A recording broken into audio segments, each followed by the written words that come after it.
Muy buenos días a todos por su presencia en este seminario de ética en las contrataciones públicas. Hoy es nuestro segundo día. Ayer iniciamos con una charla magistral de la doctora Concepción Campos, que es especialista en el área, y luego tuvimos con nuestro compañero Carlos Romero, que estaba dando unas aclaraciones muy importantes respecto a todo el manejo del sistema de compras, las áreas de detención que tienen que ver que son más frágiles, ¿no? Y todos los procesos que involucran la integridad, el compromiso y la ética. En esta ocasión tenemos la presentación de lo que será en un futuro próximo, es decir, de aquí ya a julio, lo que es la guía de conflicto de intereses, que ya la vamos a poner a circular para el mes de julio. Carlos Pimentel, nuestro director general, quiso que hiciéramos avisáramos sobre esa guía. Ya la estructura de contenido está hecha, ¿no? Y ya se está poniendo en marcha la redacción de la misma, y ese primer borrador de la estructura de contenido fue revisado por nuestros colegas de cumplimiento, fue revisada y puesta en visto, ¿no? Y estamos actualmente eh, desarrollándola. Y eso es lo que les voy a presentar. Como lo mío es más de carácter informativo, voy a ser entonces un poco más breve, ya con respecto a lo que es contenido de lo que se va a tratar. eh, los compañeros, tanto Federico Ruiz y Jennifer Polanco, le darán todas las informaciones en su presentación. Entonces, repito, por una parte, me corresponde la presentación de la propuesta de la guía de conflicto de interés. Luego entraría Federico Ruiz comentando, hablando sobre las implicaciones de los conflictos de interés, y Jennifer Polanco tratará la importancia de la debida diligencia. Para ganar tiempo voy a presentar tanto a nuestro compañero Federico Ruiz y Jennifer Alexandra, ¿no? Para que cuando yo termine de hacer la presentación de la guía, inmediatamente pase Federico Ruiz. Licenciado en Derecho de la Universidad Autónoma de Santo Domingo, con maestría en Derecho Administrativo y Procesal Administrativo. Actualmente es oficial de cumplimiento público de la DGCP, donde es responsable de implementar y vigilar el funcionamiento adecuado del programa de cumplimiento en las contrataciones públicas, así como generar una cultura de ética y prevención de riesgos en la institución asignada. Jennifer Polanco, economista, egresada de la Universidad Autónoma de Santo Domingo, con especialidad en Project Management por la Escuela de Negocios de Barcelona, España, y una maestría en Administración Gerencial de la Universidad Benito Juárez de México. Con más de 9 años de experiencias en áreas a clave como cumplimiento regulatorio, contrataciones públicas, prevención del lavado de activos y financiamiento del terrorismo. Actualmente se desempeña con el rol de encargada del Departamento de Verificación del Sistema Nacional de Contrataciones Públicas de la DGCP. De inmediato paso a presentar lo que va a ser ya nuestra guía, cuál ha sido el, el curso que va a tomar, cuáles son los elementos que se han retomado para el desarrollo de esta guía de conflictos de intereses que vamos ya a tener. Y como les dije al inicio, que esperemos ya en julio ponerla a circular, claro, con las revisiones y validaciones previas. Entonces comparto con ustedes pantalla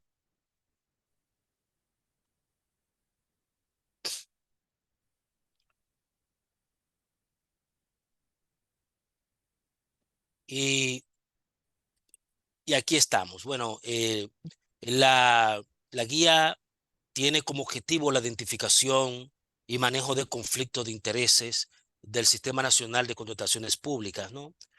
Y se estudiaron diferentes documentos de los más importantes, sobre todo en el área, en la región, Latinoamérica. Y una de las guías más sólidas que yo he podido analizar y verificar es, por ejemplo, la que emplean en México y luego la de Costa Rica. Hemos analizado otras como Colombia, Chile. Los, por lo menos hicimos un levantamiento de la que entendíamos las más fundamentales y basándonos en modelos de implementación y correspondida con el modelo que tiene de presentación de guías de la institución. Entonces, llevamos a cabo el proyecto, estamos llevando a cabo el proyecto de el desarrollo de esta guía. Pero hay elementos que son previos a su construcción, a su propuesta. Lo primero es que había que partir o hay que partir de la idea de qué son los conflictos de intereses, que en el fondo es un conflicto y también qué son los intereses. Entonces, desde un punto de vista ético, desde un punto de vista filosófico, interés todos tenemos. Eh, es una inclinación, filosóficamente Hello, buen día. se dice todo que es una inclinación que tiene la persona hacia algo, hacia alguien, y en cierto sentido es la conveniencia o beneficio en el orden moral o material. Por lo tanto, todos nosotros tenemos intereses, lo que se llaman los intereses personales.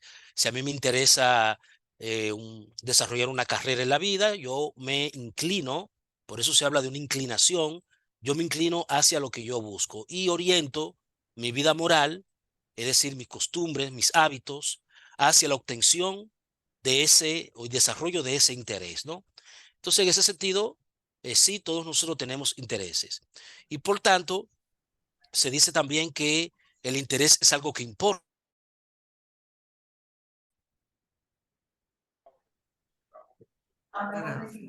¿Dónde que ya está ahora?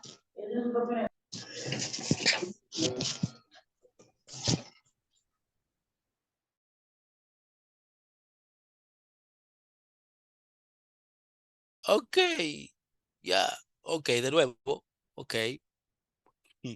Bueno, disculpen, ¿no? Son gajes del oficio. Bueno, decía que estamos estamos diseñando la guía de interés, de la guía de la identificación y manejo de conflictos de intereses del Sistema Nacional de Contrataciones. Y hemos partido de eh, algunos elementos que son fundamentales, como por ejemplo la revisión de la bibliografía, eh, sobre todo de aquellas guías que se emplean en el área de diferentes países, por ejemplo México, Costa Rica, Chile, pero hemos tomado en cuenta la naturaleza de nuestra institución y el modelo que se sigue a la hora de desarrollar una guía. Entonces, para eso hemos partido, para su desarrollo, eh, primero poner en claro qué es el interés, qué es un interés, qué son los conflictos de intereses y, en sentido general, qué son los conflictos. Desde un punto de vista ético, desde un punto de vista filosófico, por interés entendemos una inclinación hacia algo, una inclinación del ánimo hacia alguien o algo, algo que perseguimos y que por lo tanto objetivamos en el orden moral, en el orden material. Por ejemplo, si yo tengo interés en una carrera, yo persigo y pongo todas mis condiciones y mis actitudes a desarrollar ese objetivo, ¿no? Y por eso los intereses gestionan. Allí donde yo tengo un interés, yo procuro gestionarlo, procuro desarrollarlo para el bien que yo entienda que es necesario a mí. Y los intereses no son estáticos, sino dinámicos. Los intereses pueden cambiar. Es posible que yo esté interesado en un aspecto, pero luego puede cambiar, luego modifico ese interés, etcétera, etcétera. Eso sería un concepto de interés en sentido general. Sin embargo, cuando hablamos de conflicto de interés en el campo de las contrataciones, tenemos que observar lo que se conoce como el ethos de los agentes que actúan en el conflicto de interés. El ethos es, digámoslo así, todos los valores, toda la conducta moral que se desarrolla para o que median en ese conflicto. Tenemos, por ejemplo, como centro la persona servidora pública en el esquema y todo lo que rodea, cuáles son los elementos que intervienen en la persona que está involucrada en conflicto de interés o en una acción, como lo voy a especificar, que media, o sea, o que motiva una acción o una situación que motiva hacia el conflicto de interés.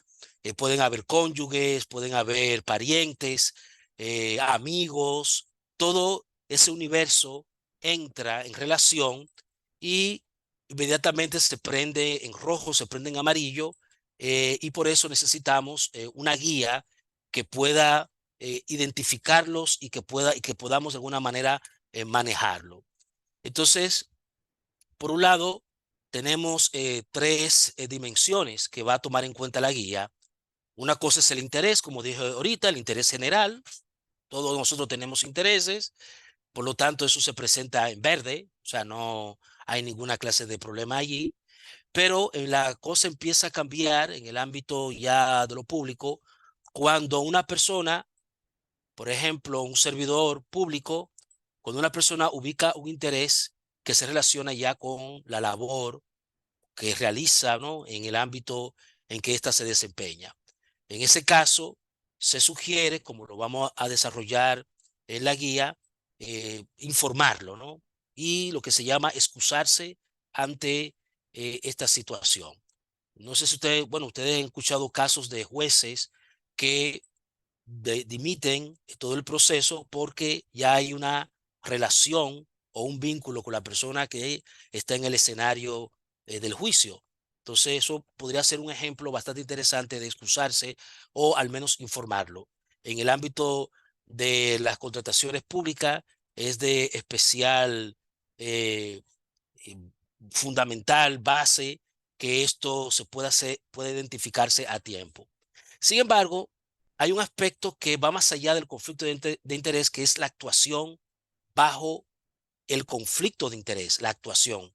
Una cosa tenemos el conflicto de interés, ¿verdad? Pero otro es la actuación bajo conflicto de interés. Y eso sucede ya cuando una servidora pública, un servidor público interviene por motivo de su empleo o por una comisión o porque quiere obtener un beneficio personal o particular o porque quiere beneficiar a un familiar, un conocido, etcétera, etcétera, o un superior que media para que él realice su acción motivado por ese conflicto de interés. Entonces ya ahí el asunto prende en rojo y debemos de estar alerta y lo que precisamente busca la guía es desarrollar y de implementar herramientas que puedan de alguna manera detectar y de alguna manera amonestar cuando se incurre en una falta administrativa grave, que eso es lo que ocurre con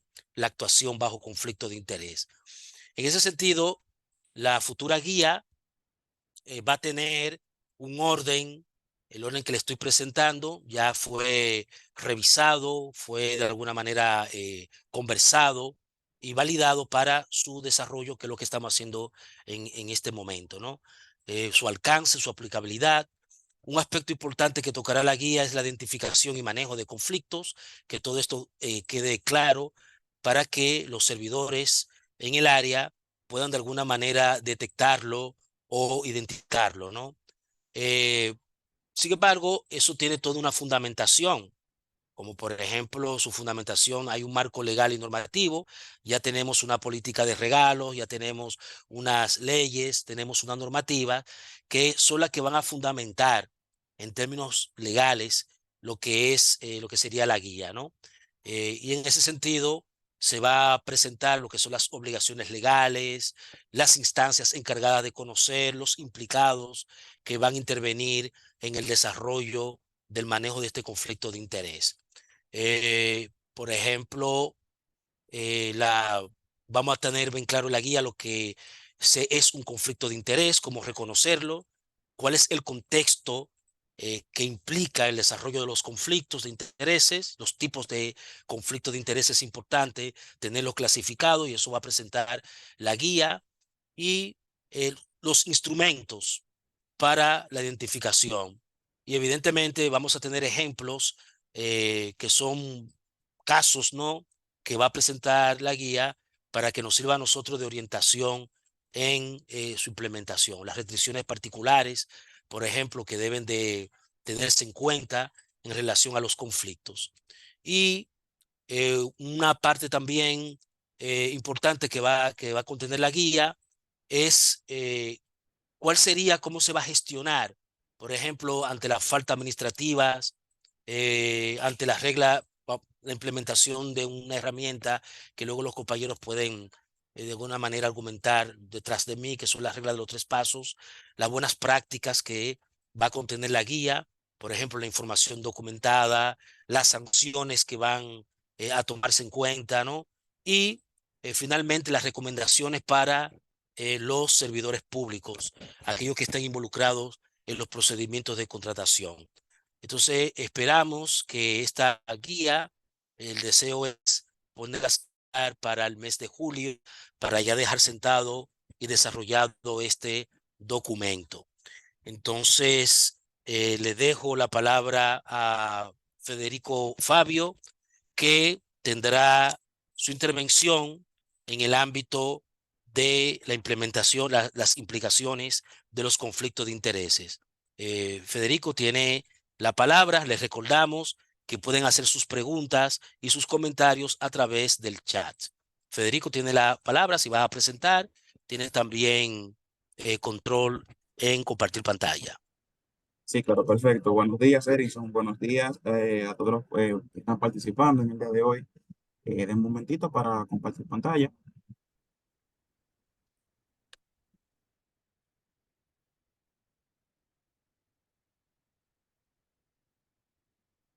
Ok, ¿se puede ver? Sí, se ve, sí. Perfecto. Bueno, eh, hoy me toca compartir con ustedes algunas implicaciones que se pueden encontrar dentro de lo que de lo que hablamos específicamente. Habló Erison ya en su inicio sobre qué puede contener la guía, la parte de recomendaciones, ejemplos que podemos encontrarnos en el diario vivir como servidores públicos, como personas que pueden tener implicaciones sobre los conflictos de interés. Em, Vamos a abordar ciertos puntos que es importante. Primero vamos al tema de conceptos, cuáles son los tipos que se pueden encontrar de conflicto de interés y cómo se pueden gestionar. Entonces podemos comenzar. Un poquito. Bien, entonces, la primera pregunta, ¿qué es un conflicto de interés? ¿Qué se llama eso? En dominicano, ¿cómo se come eso? Entonces, definimos que un conflicto de interés se produce cuando una persona o entidad tiene un interés personal que puede influir en el desempeño de sus funciones oficiales. Este interés personal puede ser financiero, familiar, político u otro tipo. Entonces, este conflicto de interés se puede dar de diferentes maneras, claro, así no se gestiona. Entonces, abordamos el tema de clases de conflictos. Primero, puede existir conflictos potenciales, que es cuando solamente se ha llegado a una concurrencia de intereses o que se contraponen.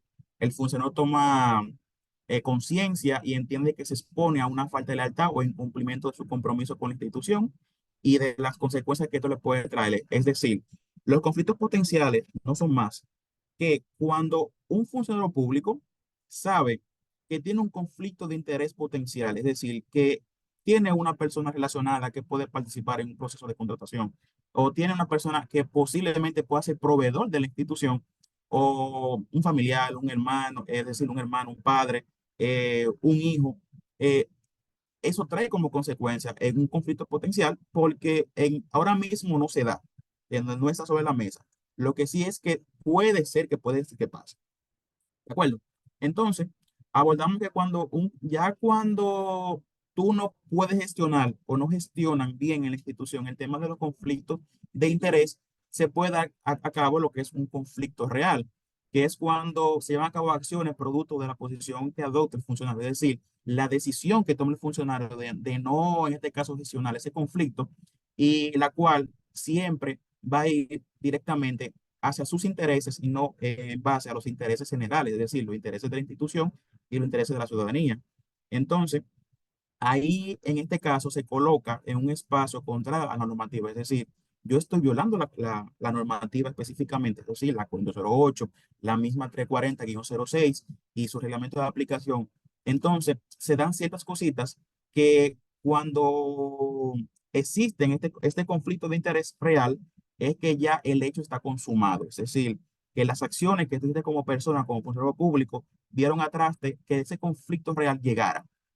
Entonces, a veces también existen ciertos conflictos de interés que son aparentes, que en su apariencia se puede notar un conflicto entre ese funcionario y un proveedor que necesariamente, a veces por un tema de que pues, se tomaron una foto en cierto momento, en un lugar, podemos poner como ejemplo, y fueron cargadas en una red social de cualquier empresa, de cualquier panel o simposio que se haya dado, esa persona, ese funcionario, puede un periodista decir, ah, mira, esta persona está muy relacionada con tal funcionario y puede dar lugar a un manejo inadecuado en este caso, de las acciones que hace la institución, es decir, sus metas, sus objetivos a la hora de comprar cualquier bien, servicio u obra.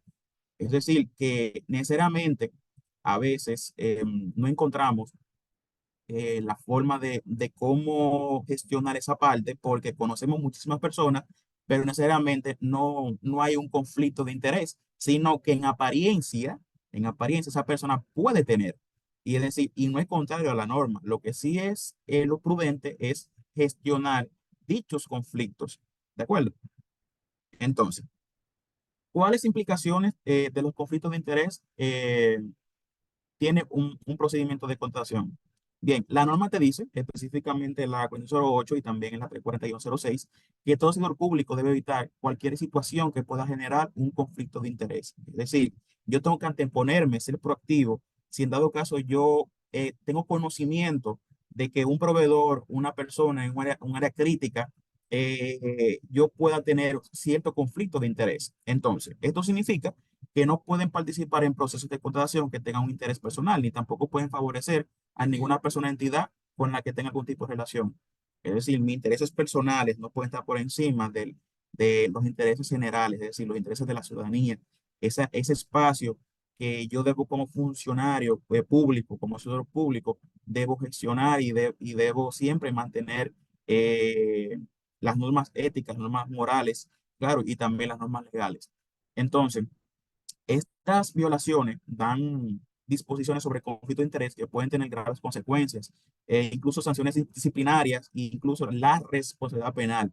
Se prevén ciertas acciones penales respecto a de que si tú no gestionas bien un conflicto de interés, te puede dar atrás de eh, casos que ya se han ventilado en la justicia como tal, ya que en cierto momento o a través de documentación se ha demostrado que verdaderamente hay cierto manejo de uso ineficaz de los recursos públicos. Entonces, existen otras implicaciones, valga la redundancia, sobre el tema del manejo de un buen manejo de conflictos de interés. Es decir, mira, si yo no gestiono mi conflicto de interés, puede dar lugar a una falta de transparencia. Es decir, esos conflictos pueden oscurecer los procesos de contratación, dificultando la visibilidad de la ciudadanía y la comprensión de cómo ese comité de compra, esos peritos, están en este caso evaluando y seleccionando al mejor proveedor en esta parte. Entonces, eso afectaría también la toma de decisión, porque si yo estoy sesgado por un conflicto de interés y yo quiero que X proveedor gane, obviamente yo voy a hacer todo lo posible como comité de compra, como la comisión evaluadora, que son los peritos, voy a hacer para que ese proveedor gane. Entonces, yo estoy anteponiendo esos intereses de mío y de terceros sobre encima de lo que tiene que ver con la institución y la ciudadanía. Entonces, también los conflictos de interés pueden dar atrás del uso ineficiente de los recursos como tal Estos conflictos pueden llevar a cabo una selección de contratistas que no son los más adecuados al trabajo, y ya sea en términos de calidad, precio y también puede estar atrás del cumplimiento de los plazos. También se puede dar, como todo, en este caso, en el tema del buen manejo del conflicto de interés, actos de corrupción. Es decir, cuando un conflicto de interés aumenta el riesgo en el proceso de contratación, ya que los funcionarios con intereses personales pueden verse tentados a aceptar sobornos, favores u otros beneficios indebidos a cambio de otorgar contratos hacia ciertos proveedores, cierto público específico, cierto gremio como tal. También afecta el tema de la rendición de cuentas, puede dificultar el tema de cómo los funcionarios eh, estar menos dispuestos a transparentar sus acciones, es decir, toda esa documentación que se genera a nivel de un proceso de contratación. Diría que como yo siempre digo en muchas capacitaciones, el papel aguanta todo. Pueden aguantar muchísimas cosas o pueden obviar ciertas cosas para a fin de seleccionar el mejor contratista. Yo, dentro del marco de un proceso de contratación, yo puedo, qué sé yo, como si funciona como ejemplo, puedo decirle, tengo contacto con un proveedor específicamente, y con ese proveedor yo puedo decirle, mira, se te va a valorar en esto, esto y lo otro, yo te doy esa información y tú me la presentas así, o en el marco de un proceso ya en operación como tal, en la parte de selección, se pueden poner en contacto con ese proveedor y decirle, mira, tú fallaste en tal punto, y yo te voy a obviar ciertas cosas del pliego de condiciones específicas para que tú puedas pasar. Es decir, ahí se ve un conflicto de interés real, real, real. Entonces, vean cómo ciertas implicaciones pueden manejar esa parte. Y al final también puede existir en el mercado una inequidad en la competencia. Yo veo, por ese conflicto de interés, puedo en este caso favorecer a ciertos proveedores o contratistas, y puede limitar la competencia dentro de un proceso de contratación. Es decir, yo estoy instando que solamente con esa persona o ese grupo yo quiera contratar, obviamente va a limitar la competencia, porque yo estoy seleccionando a un contratista por el tema de interés, por el tema de un negocio, por el tema de que yo voy a recibir un beneficio por detrás, en este caso, cometiendo un acto de corrupción, aceptando la llamada mordida. Es decir, al fin y al cabo, eso es robo al erario público. Lo único solamente que hay que llamarlo por los nombres que deben llamarse. Una mordida es robo al erario público, robo. Entonces, y es un ilícito penal. Entonces, vamos a abordar el tema de algunos ejemplos de conflicto de interés. Eh, en este caso, un servidor público que participa en un proceso de contratación en el que tiene un familiar o amigo que es un proveedor potencial.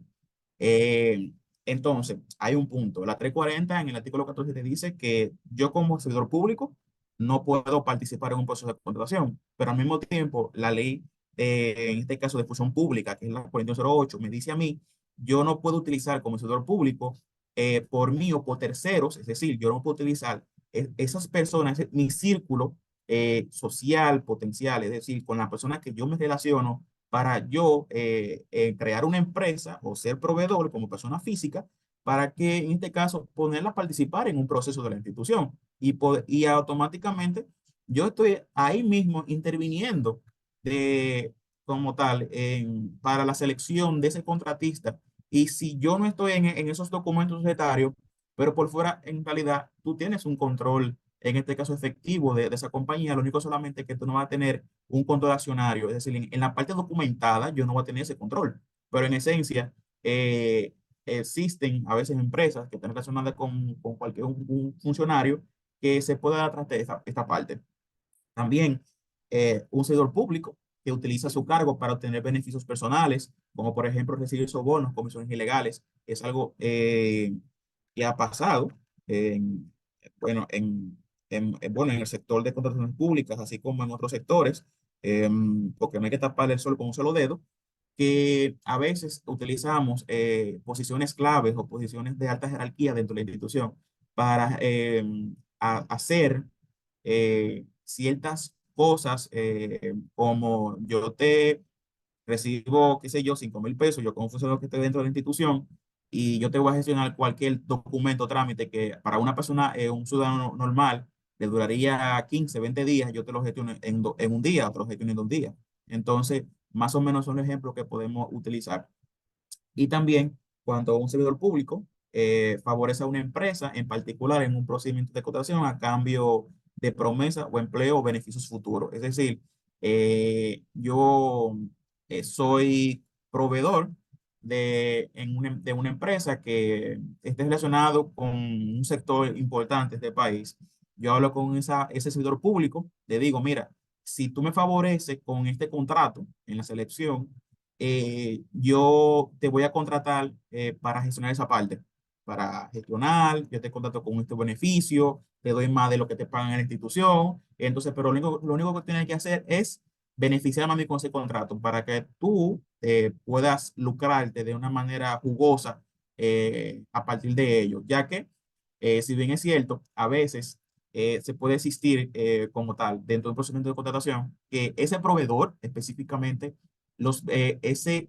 esa licitación, en esencia, tenga una oferta con unos montos irrisorios o sumamente altos para el tema de que, por el tema de calidad, por el tema de mejor beneficio, dice, no, mira, este proveedor, dicen, entre comillas, dicen, este proveedor aunque tiene el mejor precio, digo, el precio más alto, pero es que tiene el tema de calidad, el tema de beneficio, y creo que él cumple con todo, entonces vamos a seleccionarlo a ese. Y se puede dar. Y le buscan otros periquitos a esos proveedores que sí cumplen, que sí están bajo la norma, que sí gestionan su conflicto de interés y dicen, no, yo no tengo, y lo gestiona bien y dan la mejor propuesta. Buscan cualquier tema específico para descalificar a ese proveedor y seleccionar a ese proveedor que ya tienen ya eso amarrado, como por atrás, para la parte de la adjudicación de ese proveedor. Entonces, eh, ¿cómo yo, servidor público, cómo yo como institución puedo, en este caso, prevenir esos conflictos de interés? Bueno, para ello, se deben establecer una serie de medidas para prevenir estos conflictos. Dichas medidas pueden ser declaraciones de conflicto de interés, es decir, los servidores públicos pues, deben declarar sus intereses personales, asumir sus funciones y también periódicamente. Yo como institución puedo crear políticas, normas internas a los fines de que al momento de que una persona que vaya a ingresar a la institución y también una persona que ya se encuentre dentro de la institución pueda, en este caso, llenar formularios, llenar cualquier herramienta que disponga la institución a los fines de que yo pueda gestionar con tiempo, proactivamente sus conflictos de interés y pueda evitar un daño reputacional a la institución. Entonces, también es importante el tema de la capacitación, porque si bien es cierto que podemos decir, no, mira, llena tal formulario, pero no te explican, no, tú no sabes el concepto, para qué se utiliza esa información, cuál es el beneficio que tiene esa política como tal. Obviamente, cuando tú tienes desconocimiento de algo, tú no vas a tener, en este caso, ¿cómo decir?, decisiones objetivas o un conocimiento objetivo respecto a cuál es la acción, qué es un conflicto de interés, qué es cualquier documentación que la institución utiliza a los fines de prevenir cualquier hito que pueda impactar la imagen reputacional en este caso puede ser empresa o puede ser institución. Entonces, esta parte va muy de la mano, como le decía, la creación de instrumentos o mecanismos de control a nivel institucional. Eh, en este caso, se deben crear mecanismos de control para identificar y prevenir conflictos de interés. Si yo como institución asumo el compromiso, en este caso, de implementar un sistema antisoborno dentro a nivel institucional, obviamente yo creo esos mecanismos, pero necesariamente tú no como institución no debe crear, decir, mira, yo voy a implementar un sistema antisoborno. Yo puedo traer buenas prácticas de esas normas como tal dentro del sistema. Puedo ver otros ejemplos de otras instituciones del sector y decir, mira, si bien es cierto ahora mismo yo no tengo la capacidad como institución para implementar un sistema antisoborno, ok, pero yo voy a aplicar buenas prácticas para los fines de yo identificar esos conflictos de interés. Yo digo, ok, lo implemento, lo gestiono y en el momento que yo me encuentre en disposición de yo certificar o implementar una norma internacional o cualquier sistema de gestión que tenga que ver con el tema de conflicto de interés, ya yo voy a estar preparado, yo voy creando esa cultura a nivel institucional, que es lo que hace falta mucho. El tema de fomento dentro de la cultura institucional de instrumentos, de medidas como tal, es que debe fomentarse, porque digo yo que de poquito a poquito el vaso se llena de agua. Entonces, es el asunto. Entonces, ya para finalizar, una frase que a mí siempre me gusta, ese es como el mantra en el tema de los conflictos de interés. La mejor manera de gestionar los conflictos de interés es evitarlo desde el principio. Y te diría que, como digo yo, si tú desde el inicio, como servidor público, como funcionario, eres de las personas que te gusta la transparencia, tú vives la transparencia, es una cultura intrínseca dentro de tu hacer diario, como persona, como funcionario, como servidor público, tú siempre vas a estar de manera proactiva guardando ese principio y claro, dándole esos beneficios al sistema, al país como tal. Y nada, hasta aquí es mi participación. Bien, muchas Muchas gracias. Ok. gracias. Gracias, Federico. Ahora pasamos, bueno, ya comenzaron las preguntas y demás, pero yo entiendo que después de la intervención de Jennifer, creo que sería mejor viable, ¿no? Para que se le vaya dando respuesta conjunta, ¿no? Entonces, pasamos a la presentación de Jennifer, que nos tratará la cuestión de la importancia de la debida diligencia. Jennifer tiene la palabra, si vas a presentar, también la pantalla es tuya.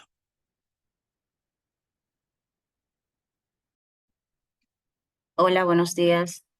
No, no voy a presentar. Ok, ¿Se escucha bien? perfecto. Genial. Pues agradecer la invitación para hablar pues de este tema tan relevante, importante en la administración pública en los últimos años, que es la debida diligencia. Entonces, antes de hablar de la importancia de la debida diligencia, tenemos que conocer cómo se originó el término en la administración pública, de igual forma, de dónde se originó, cuáles son los tipos, cómo se está aplicando. Entonces, básicamente eso es lo que les voy a comentar esta mañana.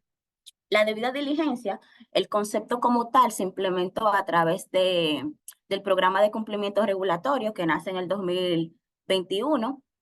El proceso de debida diligencia como tal es uno de los componentes del programa. Entonces, esa debida diligencia, si nos vamos a la parte conceptual, se define de la siguiente manera. Debida diligencia son políticas, procedimientos, acciones que realizan las entidades contratantes para conocer de manera adecuada quiénes son sus servidores públicos, quiénes son sus proveedores, quiénes son sus partes interesadas, y ese conocimiento, pues, es para evitar precisamente conflictos de interés en el marco de sus actuaciones en los procedimientos de contratación, temas de inhabilidades para contratar con el Estado Dominicano, de igual forma prevenir eventos de riesgo que puedan surgir en el desarrollo de estos. Entonces, si nos vamos a la parte de cuáles son los tipos, cómo se aplica, nosotros como órgano rector definimos dos tipos de debida diligencia que quedaron pues institucionalizados en la resolución que da pues vida al programa de cumplimiento que les comentaba. Entonces, está la debida diligencia interna y la debida diligencia externa. Cuando nos referimos a debida diligencia interna, estamos hablando a esa debida diligencia que se realiza a todos los actores de la institución que están involucrados en el proceso de contratación pública, es decir, que tienen una incidencia como tal. Ahí estamos hablando del Comité de Compras y Contrataciones, de la Unidad Operativa de Compras y Contrataciones, de los peritos actuantes, los notarios y cualquier otro actor que no necesariamente pues se englobe en esas categorías, pero que tenga un rol importante. Entonces, en la parte de debida diligencia externa, ya ahí es enfocada a los proveedores que participan en las entidades contratantes, y esa debida diligencia es para saber con quién estamos contratando, quién es esa persona física, quién es esa persona jurídica, realmente pues cumple con la idoneidad de lo que la entidad requiere resultar adjudicado. Entonces, si lo extrapolamos a la parte del programa de cumplimiento, la responsabilidad de realizar debida diligencia interna recae en el oficial de cumplimiento designado en la institución. Pero acá voy a hacer un paréntesis. No todas las instituciones contratantes tienen un oficial de cumplimiento. El criterio de asignación para designar oficiales de cumplimiento es acorde al presupuesto que tiene esa institución enfocado a compras, la complejidad de sus procedimientos y por ende pues la cantidad de procesos de compra como tal. Entonces, a lo interno de la dirección se evalúan esa serie de criterios y de ahí pues se determina la factibilidad de designar o no un oficial. Y si ustedes pues buscan o ven cuáles instituciones tienen oficiales de cumplimiento, son esas instituciones que cumplen con lo que les señalaba y de igual forma que dan respuesta a un derecho fundamental de la ciudadanía. Es decir, acá estamos hablando de salud, el Ministerio de Salud Pública, Promesecal, la parte de educación con INAVIE, con el Ministerio de Educación, de igual forma la Policía Nacional, el Ministerio de Agricultura, Seistur, es decir, obras públicas, ese tipo de entidades gubernamentales. Entonces, para esas instituciones que no cuentan con un oficial de cumplimiento, pues nosotros también hemos lanzado una guía, el ABC de la debida diligencia, que plantea pues lineamientos y directrices con relación de cómo se debe realizar este proceso en cada institución. Es una guía pues, por así decirle, básica, personas que quizás no conocen mucho el tema, pero que quieren aplicar esta debida diligencia, pues tienen parámetros específicos. Bueno, mira, esto es lo que yo voy a validar como entidad contratante. Entonces, para aquellas que no tienen oficial, se estableció en la guía y se dio la recomendación de que pues queda a disposición de la máxima autoridad delegar esa responsabilidad. Lo que nosotros hemos visto en la práctica, como estamos hablando de debida diligencia a colaboradores, cuando hablamos de debida diligencia interna, esa responsabilidad por lo regular se la pasan a recursos humanos o a la consultoría jurídica, pero eso todo va a depender del contexto de la institución y la naturaleza de la institución. Para una va a ser más factible decir, bueno, que lo haga recursos humanos para que valide que estemos contratando a personas idóneas desde el punto de vista académico, profesional, desde el punto de vista ético y de integridad. Y otros dicen, no, mira, para mí es factible que lo haga el área jurídica, que lo haga control interno. Pues lo importante es que se haga y que esté claramente establecido en quién recae esa responsabilidad. Entonces, la debida diligencia externa, que ahí nos referimos a debida diligencia a los proveedores, siempre, siempre, siempre va a ser responsabilidad de la entidad contratante. Indistintamente que ustedes escuchen, mira, pero hay un oficial de cumplimiento, debió o hace la debida diligencia a los proveedores. No, el oficial de cumplimiento no hace debida diligencia a proveedores, porque ahí estaríamos incidiendo directamente en el proceso. Ahora bien, cuando hablamos de en cuál etapa la realizo, cómo lo hago, en cuáles procedimientos. Nosotros como órgano, de cara a la actualización del nuevo reglamento de aplicación y por ende, pues las actualizaciones de los documentos estándar, se establecieron apartados específicos sobre el proceso de debida diligencia y sobre el proceso de gestión de riesgo. En el proceso de debida diligencia, pues ahí ya queda claramente establecido que se va a realizar en la fase de evaluación técnica. Antes estaba pues abierto, se decía, bueno, realízalo en cualquier etapa del proceso, pero la experiencia y casos que tuvimos nos dijo que la etapa más idónea de realizar ese proceso sería la evaluación técnica. Y también hemos visto que hay instituciones que lo que hacen, mira, esa responsabilidad la va a tener los peritos y que hagan pues un peritaje más exhaustivo y se concentren en validar en algunas fuentes abiertas, en ser más minuciosos y analíticos cuando tienen la documentación, que no sea simplemente, bueno, recibí esta documentación, sino que se detengan a lo que están recibiendo. Entonces, ya con relación a cuáles procedimientos pues se aplica, a los procedimientos ordinarios o de excepción, de igual forma, los tratamientos quedan definidos. Con relación a los tratamientos, en los nuevos pliegos lo pueden buscar, los que son parte pues de la administración, queda establecido que si se identifican indicios de de vulneración al régimen de provisiones que está contemplado pues en el artículo 14. De igual forma, temas de información falsa, manipulación de documentos o falsificación de documentos, temas de colusión, coerción y ese tipo de acciones negativas, pues la entidad contratante deberá informar al oferente, mira, en mi proceso de debida diligencia se encontraron estos elementos, estos indicios, y le otorgará un plazo de 3 días hábiles para que ese oferente diga, bueno, por escrito, obviamente, no, mira, esto no se corresponde y que demuestre que existe o no existe lo alegado. Si en ese plazo el oferente no se refiere a lo solicitado ni demuestra la inexactitud de lo que se levantó, pues la entidad contratante podrá descalificar esa oferta. Entonces, ya acá se podría decir que tenemos claramente establecido qué hacer con eso que encontramos. Al inicio se podría decir que teníamos casos en las mismas instituciones del programa y otras instituciones del sistema de contratación pública que tenían información y decían, ok, tengo la información, ¿qué hago con esto? Pero acá obviaban una parte esencial, el pliego de condiciones. Si en las bases de la contratación no habían establecido claramente de que, mira, voy a ejecutar este proceso de verificación, validación, y acá ya tenemos la terminología a nivel de pliego, pero si nosotros estamos hablando de validar, verificar, observar, eso es debida diligencia. Entonces, bueno, mira, tengo la información que hago, pero a nivel de bases de contratación y de pliego de condiciones, pues no establecieron nada y se le hacía pues muy difícil luego tomar medidas de lugar.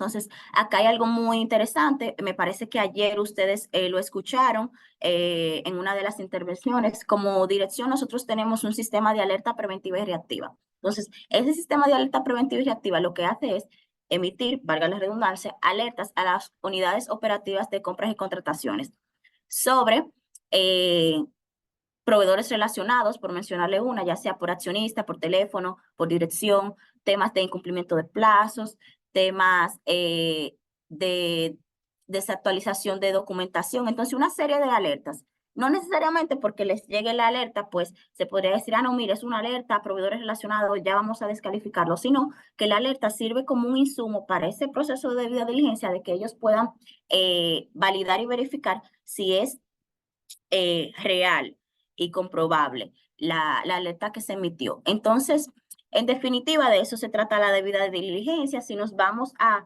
cuáles beneficios se puede tener, se podría decir, bueno, yo voy a prevenir potenciales riesgos, porque al final, y lo hemos visto en la palestra pública, que si nosotros nos tomamos el tiempo de validar con quién estamos contratando, puede que, y puede que realmente se puede, prevenir riesgos potenciales. Y probablemente esos casos que se ven, muchas instituciones lo toman de parámetro. Eso sirve mucho cuando estamos gestionando riesgos de ver qué le pasó a tal institución para que las demás digan, bueno, pues yo no lo voy a hacer de esta manera, no es la manera correcta porque mira a esta institución X lo que ha sucedido. Entonces, de igual forma, al realizar debida diligencia, el Comité de Compras y Contrataciones va a tener información útil, adecuada, actualizada, información confiable que les va a ayudar a la toma de decisiones. Otra parte es el tema de la promoción de la transparencia para salvaguardar la integridad de la institución como tal.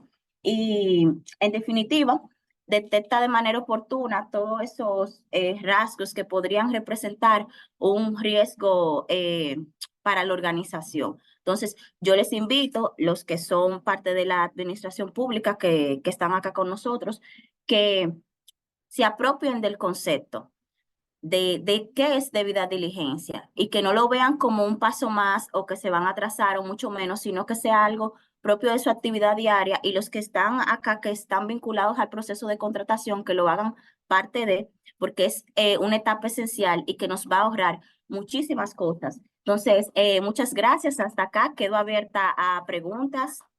Bueno, aquí hay una pregunta. Gracias, Jennifer, por tu intervención y Federico. Aquí hay una pregunta que creo que ambos pueden tener sus respuestas, ¿no? Tanto Federico como tú. Dice Luisa Olivero, si es conflicto, si sería un conflicto de interés, si el oficial de cumplimiento de una institución también forma parte del comité de compras. No sé qué pueden decir ahí ambos.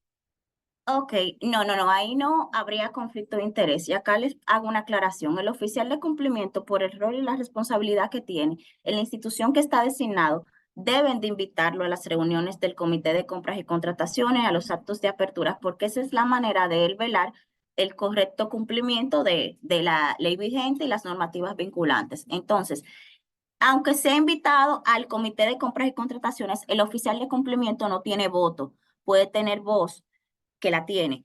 Y acá les comentaré algo. Cuando el programa inició, el oficial de cumplimiento era invitado al comité, pero no tenía voz ni voto. Y luego en la práctica nos dijo, bueno, pero es necesario que tenga voz. Y ya él dará su opinión desde el marco de la normativa, decirle, bueno, el comité dice, vámonos por ahí. Y el oficial de cumplimiento le dice, no, mira, pero la normativa te dice esto. Y ya el comité, pues, ponderará y tomará las decisiones del lugar, pero ahí no existiría un conflicto de interés para nada. Ok, Federico, ¿tienes algo que decir sobre esto, si deseas? No, Erickson, en este caso Ah, Jennifer abordó ok. bien el tema del cuáles las funciones del oficial de cumplimiento y específicamente recalco lo mismo que dice Jennifer, ya que también soy oficial de cumplimiento y estoy asignado también a una institución y participo en las reuniones también a toda apertura de dicho comité. Es decir, yo puedo, en este caso, si veo que el comité está haciendo una acción que va contra la norma, yo como oficial pido un turno en mi palabra y digo, miren, si la hacen de esta forma, estaría violando tal y tal artículo o tal procedimiento que se encuentra en los manuales generales de procedimiento de sección y en este caso para procesos ordinarios, le digo, mira, si hace esto así, está pasando esto. Entonces, como oficial, eso es lo que velamos, el correcto cumplimiento de la normativa como tal. Bien, interesante. Santana dice, bueno, partiendo de las líneas base de los diferentes procesos que se publicó recientemente, el tiempo para las verificaciones de las subsanaciones y otras verificaciones se han acortado. ¿Qué podemos hacer para manejar ambas cosas con las que las mismas conllevan? No sé si tienen algo que decir ahí. Sí, estimado. Respecto al tema de los tiempos, de cómo realizar la debida diligencia, específicamente, si se le recomendamos a nivel de periodo de condiciones, y están dentro de los nuevos como tal, se tiene un plazo para la parte de su sanación, ¿verdad? En este lapso, si un perito detecta a realizar o verificar o realizar este procedimiento de debida diligencia, detecta cualquier documentación, eh, tiene 3 días para solicitar que ese proveedor pueda alegar o pueda presentar sus alegatos respecto a cualquier evidencia que se presente. O es decir, si existe una, ejemplo, una certificación de impuestos internos, esa certificación tiene ciertas particularidades que dan a notar que puede hacer una falsificación, yo a ese proveedor le digo, mira, encontré esto, tienes 3 días hábiles para tú presentar tus alegatos, es decir, que en el mismo plazo que se da el tema de la subsanación, también el mismo plazo para que ese proveedor pueda presentar sus alegaciones. Y entonces, al fin y al cabo, esas alegaciones, el comité de compras y los peritos que están evaluando ese procedimiento de contratación puedan analizarla para que ya el comité pueda, en este caso, eh, elaborar y tomar decisión en base a una información clara, precisa y concisa para a los fines de que ese acto administrativo, en este caso, que va a decir de habilitación, se apruebe de la manera más correcta posible. Muy bien, gracias, Federico. Bueno, aquí hay una aclaración, la misma pregunta que respondió ahorita Jennifer. Luis Olivero dice, bueno, el oficial de cumplimiento comenta, ¿no? No fue asignado por la DGCP, sino que fue nombrado por el director general de la institución como buenas prácticas, ¿no? Y es miembro del comité porque es el OAI de la institución. No sé si tiene que decir, dice, bueno, y dice ella, por eso la pregunta, ¿no? Por eso la pregunta, dice. Ok, bueno, en este caso sí, y además el voto que tiene es por el cargo que tiene como responsable de libre acceso, no sería por el rol que tiene como oficial. Ya hay que ver el contexto y cuáles serían las responsabilidades. Nosotros sí hemos visto oficiales de cumplimiento que se designan como buenas prácticas, pero no necesariamente es un oficial de cumplimiento que se enfoque como tal en el proceso de compra, sino que ve la institución de manera integral. Pero acá el voto que tiene ese oficial ni siquiera sería por su rol de oficial como tal, sino porque es miembro del comité.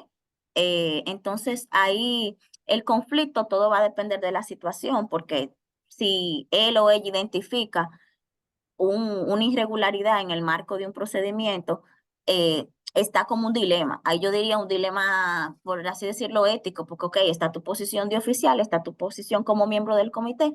Acá hay que analizar qué tú vas a hacer. Ok, ¿Lo ves desde el punto de vista de miembro del comité o lo vas a ver como oficial de cumplimiento íntegramente? Entonces, a eso ok, me bueno. refiero. Bueno, aquí dice Cristian, pregunta Cristian, ¿es conflicto de interés si todos los peritos son de la institución o del mismo departamento? No sé qué tiene que decir. No, no, no, Cristian, para nada. Eh, Si a eso vamos, todo sería conflicto de interés. Conflicto de interés sería, Cristian, si por ejemplo tú eres responsable del departamento de tecnología y te ponen como perito en un procedimiento de esa categoría. Y en ese proceso se evidencia que de las empresas que están participando, hay un primo tuyo que es uno de los accionistas de una de ellas. Eso es un conflicto. Eso es un conflicto, es una prohibición también de la normativa, pero el hecho de que eso es lo ideal, que se utilicen los técnicos de la institución que tienen experticia en la materia. Claro, claro. Bueno, Ujú. aquí hay una pregunta interesante la hace Lourdes Soriano. Dice, quiero saber si siendo servidora pública me puedo registrar como proveedora del Estado para ofrecer mis servicios como notario público o abogada.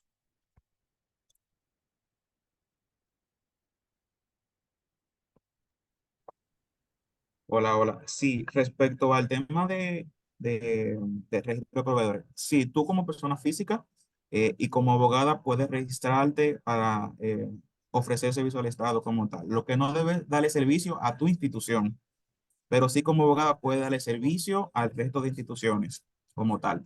Entonces, partiendo de ese punto, en este caso, los servicios notariales ya necesariamente bajo la circular, en este caso, un momentito, bajo la circular PNP 23, la 0010, especifica que para tú dar servicios como notario en una institución pública, no obligatoriamente tiene que ser proveedora del Estado. Es más, registrarte con un registro de proveedores.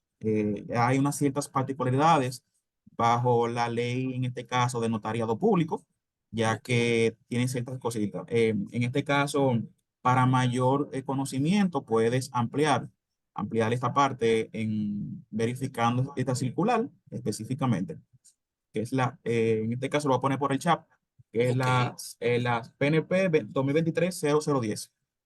ok. Gracias, Federico, por la aclaración, ¿no? Y aquí hay Richard Gómez, dice, comenta, el plazo de la subsanación. Es cierto que debe ser un plazo razonable, pero hay establecido un plazo mínimo para tales fines, a fin de que no afecte a ninguna de las partes, tomando en cuenta que ahora tenemos la parte del cumplimiento como tal. No sé si tienen algo que decir ahí. No, realmente no, fue un Ok, comentario que él hizo. Ujú. ok. Y bueno, aquí Dolores Perdomo dice, bueno, que no tiene claro, no sé si escuché mal o no, que no tiene claro quién designa al oficial y dónde permanece dentro de la institución o al departamento.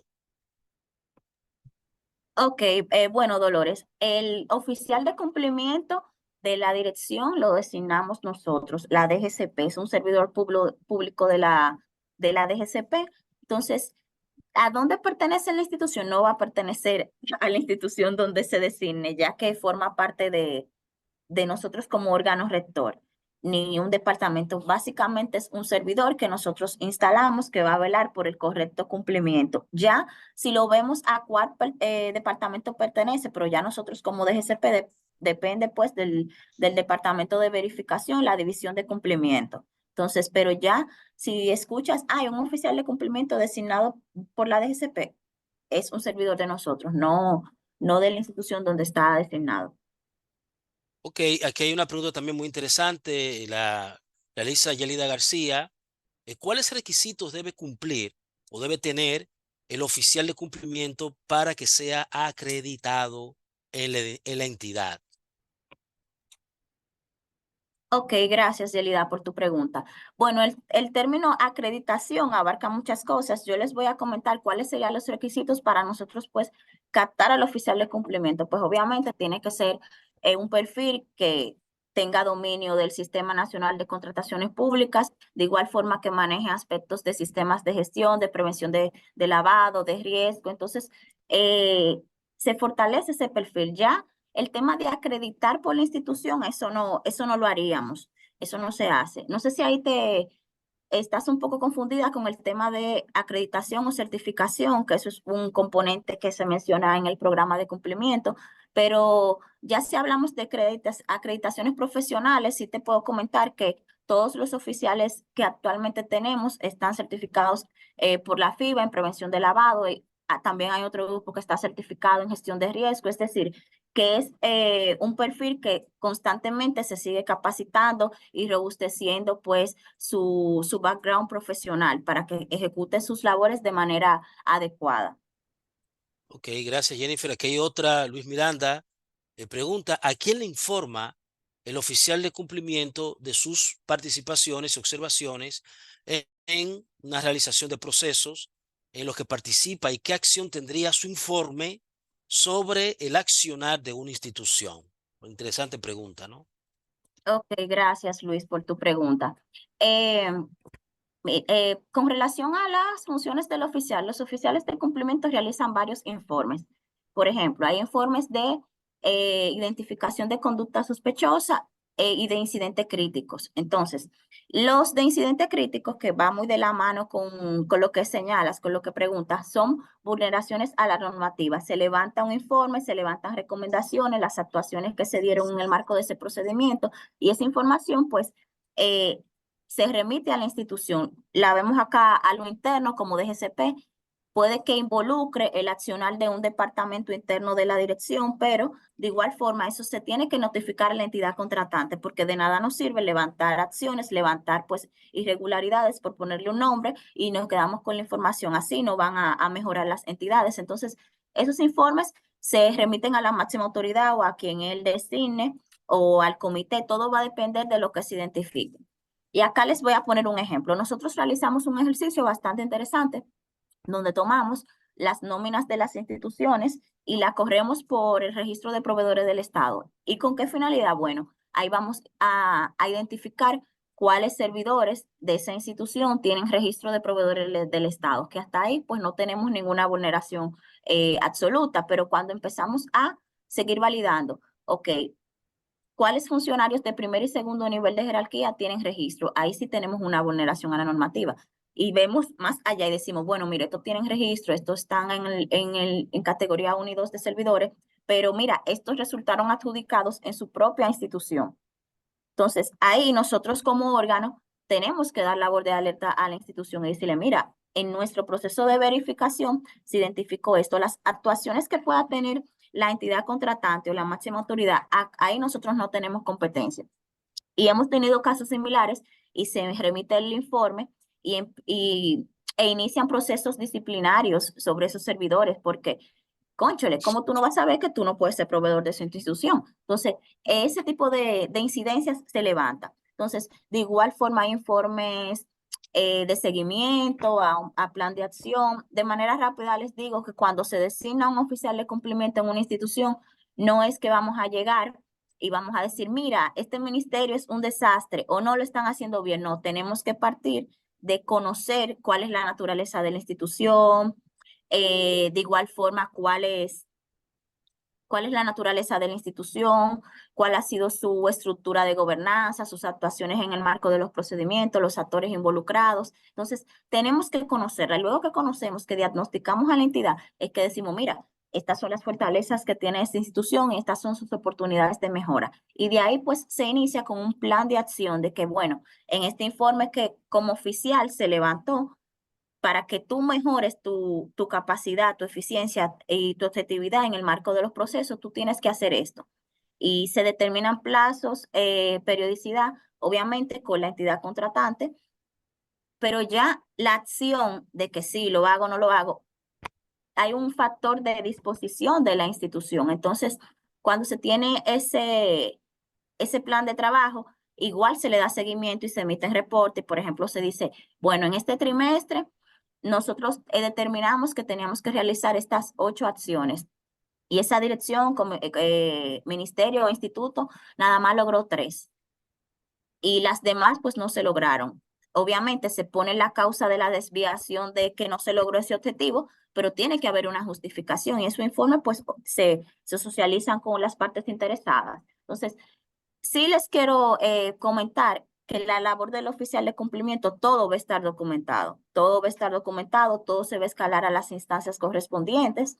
Si nosotros en el marco de la actuación de los oficiales identificamos algún indicio que salga de la competencia de la DGCP, no nos vamos a quedar con la información, sino que se escala a esa autoridad competente. Por ejemplo, en el marco de las actuaciones del oficial identifica en un proceso posibles actos de colusión o prácticas contrarias a la ética pública, bueno, para eso tenemos Procompetencia, para eso tenemos a la Dirección de Ética e Integridad Gubernamental. Entonces, es saber identificar el indicio y por ende quién va a ser el responsable. Espero haber respondido a tu Ok. pregunta. Bueno, aquí José Ramírez pregunta que si un director de auditoría y de control puede ser presidente del comité de compra. Bueno, un director de auditoría y de control puede ser presidente del comité de compra. La función del presidente del comité de compra, la máxima autoridad puede delegar. Entonces, ya ellos evaluarían a lo interno si realmente ese director de auditoría y control interno tiene pues las competencias, las habilidades y que hay que estar consciente. El presidente del comité tiene un rol bastante importante en el marco de los procedimientos. Si eso no lo va a cargar, pues sí puede ser presidente. La máxima autoridad evalúa y dice, bueno, lo voy a designar y que él sea mi representante. Bueno, Aladín Jiménez dice que si ustedes pueden indicar sobre qué mecanismo como buena práctica se puede utilizar para identificar a las personas políticamente expuestas. Ok, Aladín. Con relación a esto, una fuente importante para tu validar sería Cámara de Cuentas con el tema de las declaraciones juradas de bienes.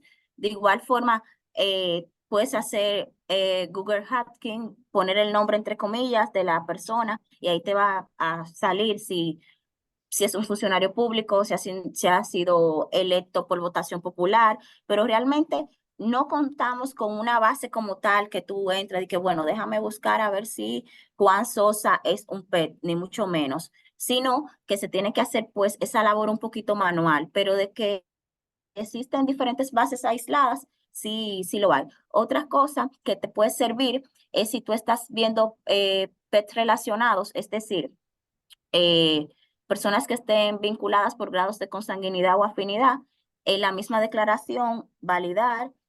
Otra parte es si ya tú estás consciente que esa persona es PET, ir directamente a la institución donde está designada y buscar esa información. Ok, aquí alguien pregunta, que si el objetivo, dice Karina Muñoz, es que todas las instituciones cuenten con un oficial de cumplimiento. Ese sería el objetivo, hay que ser realistas, sería básicamente una utopía, por lo menos a corto y mediano plazo, porque son bastantes instituciones, por eso les señalaba el tema de los criterios, de que tenemos pues evaluar cuáles representan mayores niveles de riesgo para el sistema de contratación pública y los volúmenes que maneja, pero eso no quita de que las entidades a lo interno puedan ir implementando buenas prácticas que fortalezcan su proceso como tal. Bueno, Mildred Rodríguez dice que no le quedó claro el tema de los peritos, que si pueden ser todos del mismo departamento, y ahí mismo dice que en otro orden, que si el mismo, ¿no? El mismo perito que se solicita la compra puede ser perito del mismo proceso, es decir, el encargado del departamento requiriente, ¿no? Requiriente. Exacto. Bueno, Mildred, primero, Eh, en este caso, la normativa estipula que tú debes tener o designar un perito legal, un perito técnico y un perito financiero. Es decir, deben estar específicamente en diferentes áreas de la institución. No todos deben pertenecer al área, en este caso, requiriente, porque tú tienes que evaluar una documentación legal y una documentación financiera que un perito técnico puede ser que tenga conocimiento, pero no tenga las certificaciones necesarias, en este caso, para evaluar de la manera objetivamente.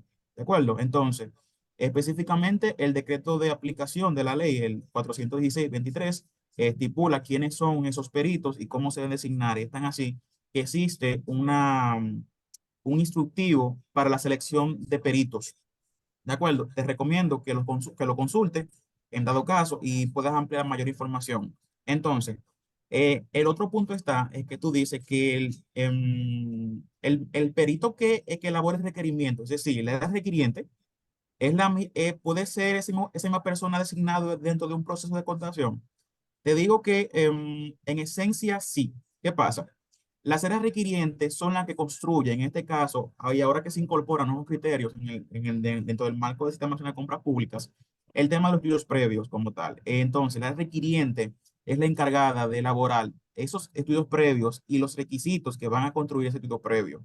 Entonces, se le envía hacia la unidad de compra para que vayan construyendo ese pliego de condiciones específicamente en conjunto con la área requiriente como tal. Y siempre va así en todas las compras. Tú hablas sobre el tema de que ese perito, si es el mismo que va a requerir, es el mismo que va a estar designado, obviamente, si no tiene ningún conflicto a la hora en este caso, un conflicto de interés, a la hora de evaluar esas ofertas, no hay ningún problema, que sea el mismo que las requirió, porque es el que va a tener el mejor conocimiento respecto al objeto de que se va a adquirir, si es un bien, servicio u obra. Y diría que en conocimiento es a veces una de las falencias que tienen muchas instituciones públicas. Solamente desde un área específicamente elaboran el pliego de condiciones y toda la documentación, más las personas que van a evaluar ese pliego de condiciones o ese proceso de contratación no están al tanto de cómo se debe evaluar, qué se está pidiendo, cuál es el objetivo de ese proceso de compra. Y entonces, si tú no tienes conocimiento desde el inicio, de lo que tú vas a comprar como institución, ejemplo, o como tú vas a evaluar como perito, obviamente tú vas a tener un sesgo. Y te diría que esa es una de las cositas que a veces puede, sí y no. Todo va a depender mucho. Ese es el caso. Lo importante es que ese perito no tenga ningún conflicto de interés respecto a un proveedor que vaya a participar. Gracias, Federico. Aquí Ray Tavares pregunta, ¿será permanente o periódico la asignación del oficial en las instituciones? Hola, Ray. Todo depende cómo ha avanzado la institución conforme al plan que les señalaba hace un rato. El programa tiene 3 etapas: diagnóstico, eh, evaluación y seguimiento. Si realmente nosotros identificamos una institución que sí, que ha mejorado, que lo podemos validar a nivel de indicadores, podemos ponerla a seguimiento, que ya el oficial no va a tener que estar ahí in situ, que eso es algo importante. El oficial de cumplimiento está in situ en la institución, tiene pues su oficina en esa institución porque su labor es donde está designado. Un dato importante es que los oficiales de cumplimiento rotan por el hecho de que no se formen posibles conflictos y todo eso, semestralmente, anualmente, todo va a depender. Por ejemplo, voy a poner a Federico. Federico fue oficial de cumplimiento de una institución, duró un año y luego pues al año se envió a otra. Y ahora Federico ya ha pasado por 3 instituciones, es decir, no le da chance a generar tema de conflicto de interés. Entonces, tratamos de que se haga la rotación por eso mismo, para que no se creen esos vínculos. Sabemos que somos muy amables los dominicanos. Entonces, pero sí, el tema de la designación, la visión es que esas instituciones lleguen a un nivel de madurez, por ponerle un término, y que ya sea básicamente darle un seguimiento periódico de que pues no se desvíen en lo que ya mejoraron. Bueno, aquí hay una pregunta que se relaciona con lo que tú acabas de señalar. Dice Yelida García que si puede la institución, la entidad, solicitar el oficial de cumplimiento o es una designación por la Dirección General de Contrataciones Públicas. Ambas, realidad. Hemos tenido casos que ha sido solicitud de la institución y se evalúan partiendo de los criterios que les mencionaba hace un rato, y si realmente cumple y es factible designar un oficial, se designa. Les voy a poner de ejemplo el Ministerio de Turismo o la Dirección de Medicamentos de Alto Costo, que es una extensión del oficial que está en MISPAS, que ahí pues no designamos al mismo oficial que está en MISPAS por el tema de conflictos de interés. Pero sí, ustedes bien pueden enviar una comunicación: mira, mi institución requiere que se designe un oficial o que se evalúe si realmente nosotros necesitamos un oficial, y se verifican pues en todos los sistemas cómo ha sido el comportamiento de esa institución, y partiendo de ahí decimos, no, mira, sí es factible designar un oficial. Pero sin embargo, en las que no es necesario designar un oficial in situ, nosotros realizamos el ejercicio de diagnosticar a la institución y se le entrega un informe. Bueno, mira, esto fue lo que se levantó, pero partiendo de eso que se levantó, no es necesario designar al oficial, o sí va a ser necesario. Ok, Magda Pirela pregunta que si los tres peritos deben firmar el informe definitivo. Bueno, Magda, sí, deben firmarlo. Es más, te digo, si es el informe de preliminar que elaboran los peritos, debe ser firmado completo. Ellos mismos con su firma, con la que está en su cédula. No puede ser de orden, pues, como ha pasado y he visto.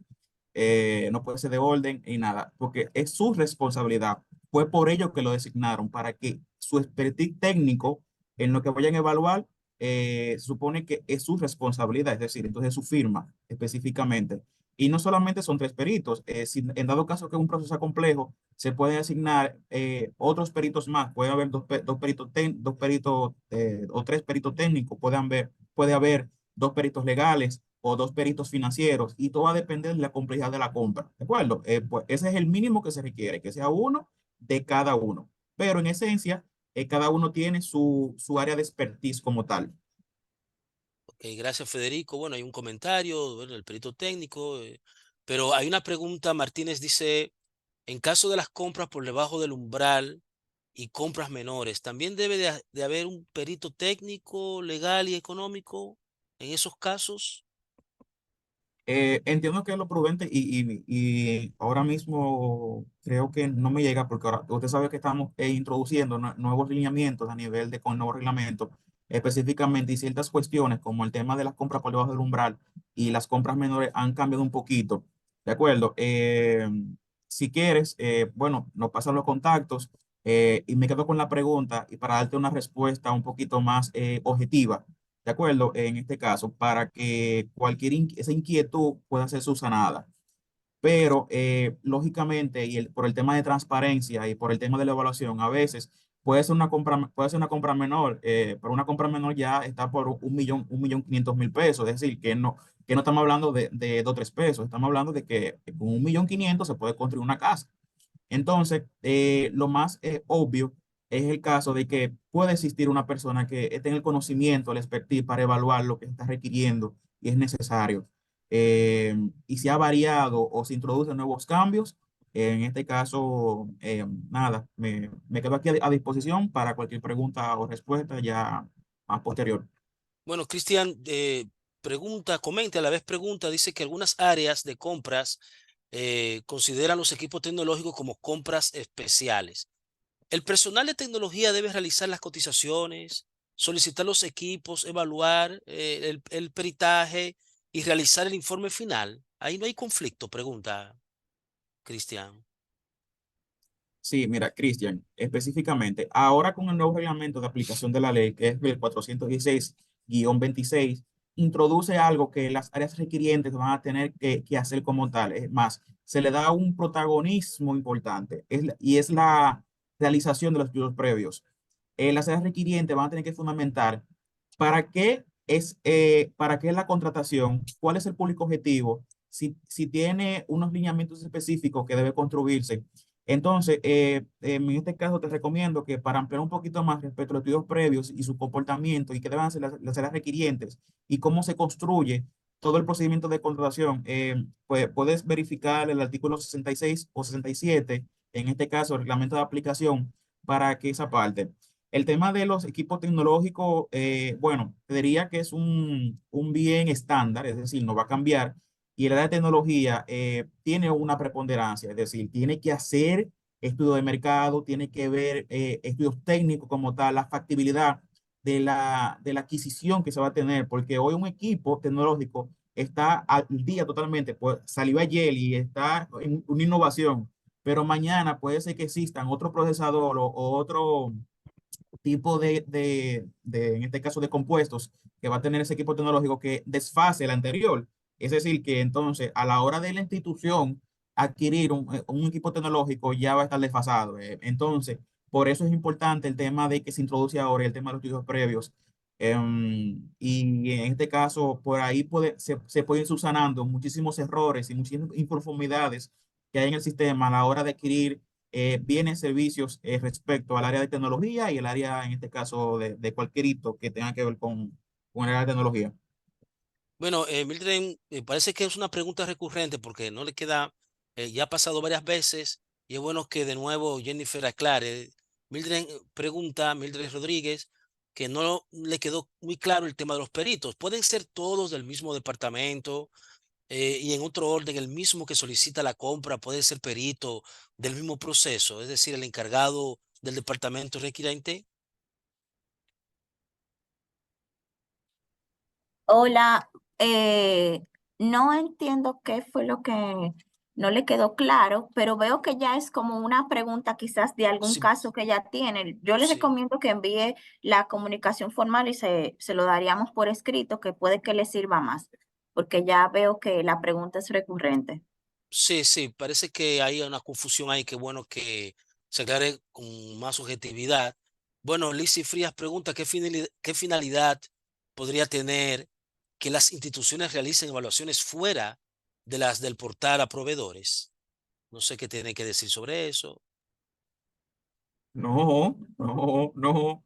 Acuérdense que la Ley General de Contrataciones Públicas, la 34106, estipula que toda institución contratante debe resguardar los principios de la ley. Es decir, que esas evaluaciones que se haga o toda documentación que se genere de un procedimiento de contratación debe ser publicado por el tema del principio de transparencia, de la participación, de la competencia como tal, y que toda esa documentación que se genere puede ser de vista de cara al público. Es decir, tú como institución no puedes hacer una evaluación y guardarla debajo en una gaveta.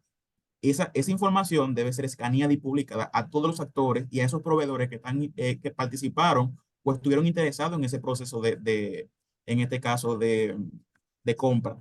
Si en dado caso hay lineamientos en la ley respecto a que si se detecta, en este caso, eh, ese tipo de eventos, tú puedes denunciarlo como tal y la Dirección General de Contrataciones Públicas puede abrir un proceso de investigación como tal a los fines de que esa institución que se encuentre violando la normativa pueda, en este caso, bueno, ustedes saben que si una denuncia trae una reacción, entonces, en este caso la institución pueda hacer un llamado de advertencia y si encuentra cualquier vulneración normativa, cualquier punto específico para la parte de que esas cosas no van a pasar. Bueno, ya el tiempo se agota, pero para 2 minutitos más para algunas inquietudes.